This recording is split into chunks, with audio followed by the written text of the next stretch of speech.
Hello folks, welcome back to the channel. Thank you very much for joining me. You're always most welcome. Well, not satisfied with Matchbox March and a bit of a leak over into April. We had some Matchboxes as well. How about a bit of Matchbox May? I can't do a month, don't get too excited. But our good friend Mr. John Fogo has sent me a couple of kits. You probably saw the JU88s from Airfix and Frog. He also sent me this lovely late version of the Matchbox, the Henschel Hs126, another kit I've never seen before ever, and he says I can keep this, which is very, very kind of you, John. Thank you very much, I really appreciate it. So I'm going to open it, even though it's in a sealed bag, but I'm going to try and do it in a very subtle way and minimise the impact on the packaging to try and keep it good. Now this is the Macau ownership of Matchbox from the late 80s after they'd gone bust in 82. So it's, in truth, I don't know if we have a date on it. There's a lot of Chinese writing, so that gives us a real clue. Matchbox Group of Companies, London, England. Well, yes, if you believe that, you believe anything. Just look at this Chinese writing, that tells you that it's the Macau issue, in fact. Is there a date on it? They used to give dates at one time. They've got some nice artwork, which is quite pleasant. But I'm guessing this is about 86, 85, 86, thereabouts. Anyway, on the back, obviously this Henschel 126 was used as a spotter plane mainly, aerial reconnaissance, that type of thing. It's got a gun to defend itself, but I think that's about it. I don't think it used to drop bombs, not that I'm aware of. So it's, yeah, it even says here the Africa Corps Reconnaissance Group here. So why don't we take a look at it? Something we've never seen. So well, you may have seen it yourselves, but I certainly haven't. So I thought we'd take a good old butcher's at this. It's got the hockey stick style, which I don't really like, the later artwork, but you know, and it shows a plane not doing very much, which I don't like either, but there we are. So what is the best way in, do we think? I think it might be best if I were to cut here my blade very gently, scratching the box, and then I get access to it. And that's the way in.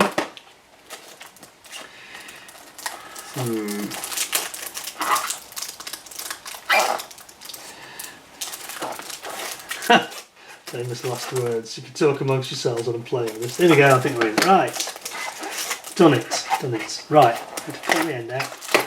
I'm going to open the brand new, there you go, broken the seal, brand new kit from Matchbox from the 80s. Let's see what we have here. Okay, well, we've got two coloured plastic, which is always nice, and that appears to be it.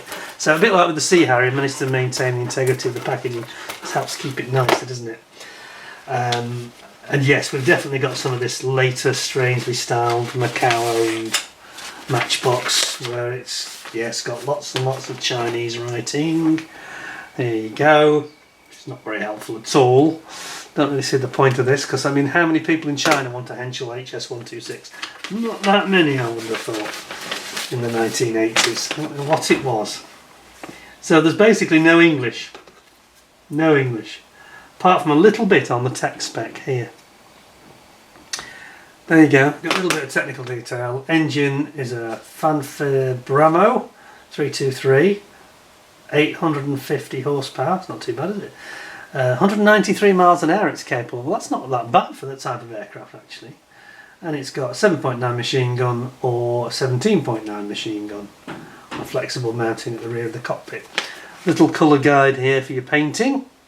All the usual things, showing you the radial engine there, and you've got your guns and your props, wheels and tyres, some cockpit internals. It's better than you get on most of the Frogs or the Airfix. Although in that JU88 we did get some, didn't we? But it's not a nice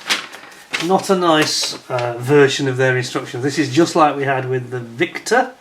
What was the other one that was the Chinese style? I can't remember.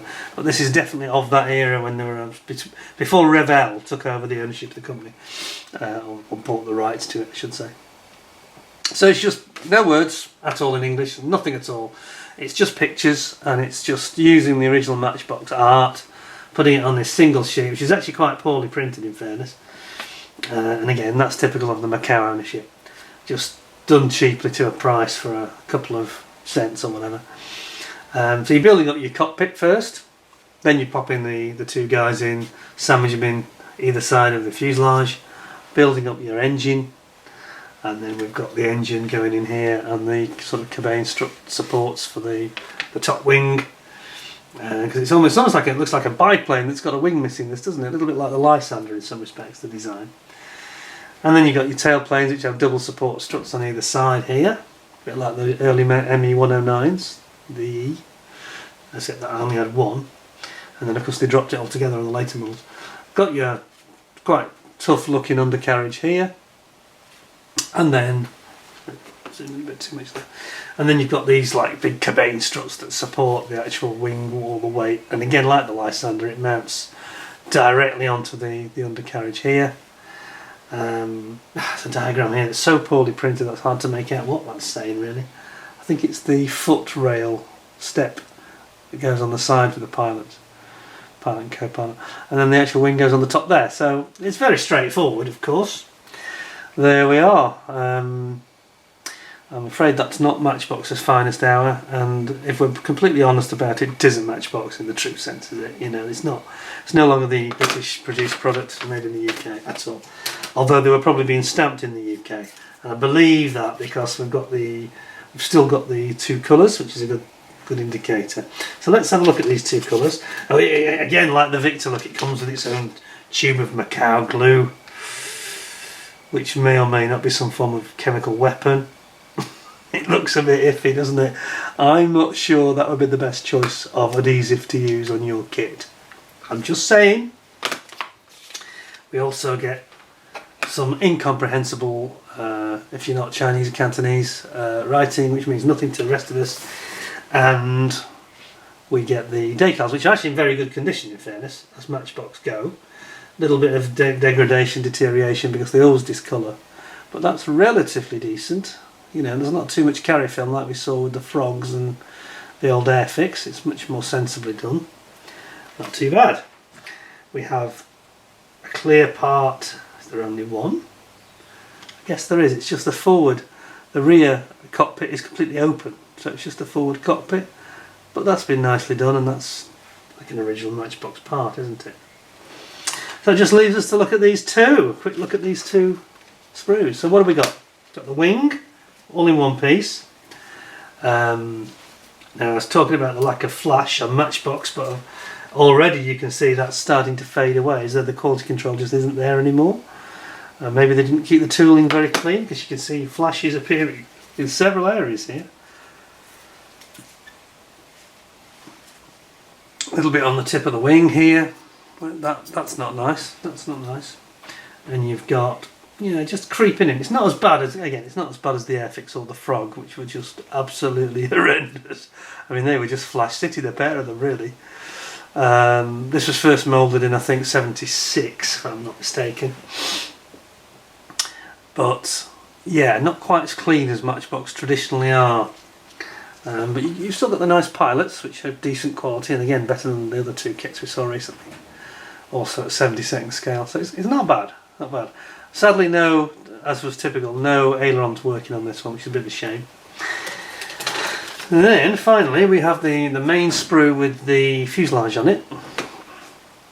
Here it is, and we've got some nice recessed panel lines, which again is a step up from the Airfix and the Frog. And these are the things I complained about. You know, this is why I was never a fan of Airfix and Frog in that time, because they always have this raised panel line. Or, in fairness, the Airfix had raised rivets, didn't it? But you've got quite a nice little bit of detail here. Again, just a touch, hint of flash creeping in, a bit more than you'd expect. Perhaps you see it here, can't you, on this tail? That's definitely not what Matchbox were like in 72 to sort of 1980 at all. That's very unusual. Just creeping out the quality, isn't it? Perhaps they just haven't kept the mould clean. It could also be that they're not using a release agent, maybe just for speed or cheapness, and that could be a factor too. There's your undercarriage. There's your little struts, but it's a nicely moulded, you know, it's a nicely designed mould. It's, you know, it's a nice kit. It's just not quite as finely presented, perhaps, in terms of the quality as before 1982, when Matchbox were still Lesney of London, you know. But there we have it. It's an interesting kit. Marks out of 10? Well, I'm not going to be too harsh on it. Obviously the instructions are dire and let it down horribly. Just bear in mind that that's not the original iteration. This is a later, you know, fading away into the darkness sort of iteration of the kit, unfortunately. Which is why I'm never very keen on the hockey stick ones. I mean, it was a little bit similar with the Harrier, but I don't remember that. That wasn't in Chinese writing though, was it? I don't think so. Sea Harrier that I recently reviewed.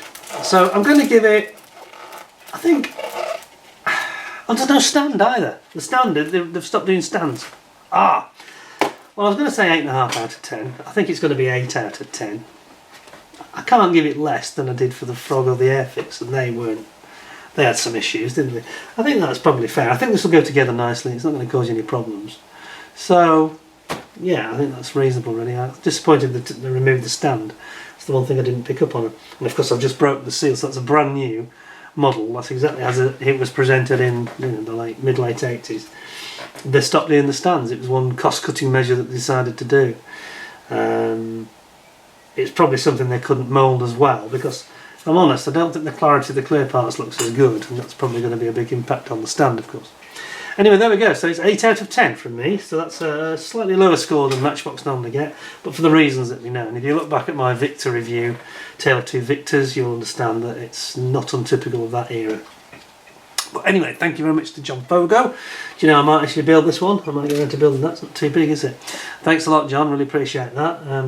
Great to see something that I've not seen before. And I hope that you will find it in your hearts to give me 10 out of 10 and smash that like button.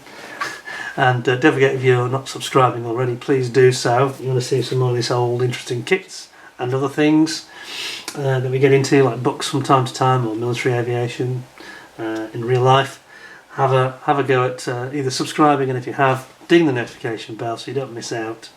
And we will see you again in the very near future with something else interesting, I hope. Until then, thank you very much for watching. I really appreciate it. Thanks to John for supplying the kit. Please all take care of yourselves. Thanks a lot, and bye for now.